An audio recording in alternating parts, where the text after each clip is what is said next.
খাওয়া দাওয়ায় হয়তো বা অরুচি হচ্ছে, ওই যে একটু মেজাজ হয়ে যাচ্ছে, কিংবা কিছু করতে ভালো লাগছে না, তো এগুলোকেই আমরা কি মানে মানসিক স্বাস্থ্যটা আমার ভালো নেই, এগুলোকেই কি আমরা লক্ষণ হিসাবে কি ধরে নেব? এগুলোকে আমরা ওয়ার্নিং সাইন বলি।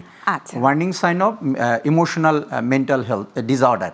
আচ্ছা, এই ওয়ার্নিং সাইনগুলো দেখেই আমরা বুঝতে পারি যে তার মধ্যে মানসিক স্বাস্থ্যটা আস্তে আস্তে খারাপ হয়ে যাচ্ছে। সে রাতে ঘুমাচ্ছে না, ঘুমের মধ্যে দুঃস্বপ্ন দেখছে, ঘুম ভেঙে যাচ্ছে বারবার। রিএক্সপিরিয়েন্স অফ দ্য ট্রমাটিক ইভেন্ট, ওই যে ঘটনাটা ঘটেছে সেই ঘটনাটা বারবার তার থটের মধ্যে চলে আসছে, মনের মধ্যে চিন্তাটা চলে আসছে, ফ্ল্যাশব্যাক হচ্ছে, মনে হয় সিনগুলো সে দেখতে পাচ্ছে ঘটনাটা, দুর্ঘটনাটার। এইগুলোকে আমরা খুবই গুরুত্বের সাথে নিই। অনেক সময় এটা থেকে post traumatic stress disorder, acute stress disorder হয়ে থাকে।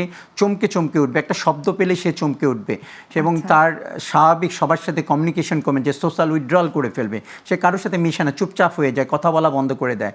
অনেক সময় সে আতঙ্কগ্রস্ত থাকে, তার সাথে চেহারার মধ্যে একটা সবসময় একটা আতঙ্ক ভাব চলে আসে। এটাকে আমরা বলি acute stress disorder, post traumatic stress disorder. এগুলোও কিন্তু আমরা এরকম বিপর্যয় মুহূর্তে এসব রোগীদের ক্ষেত্রে পেয়ে থাকি।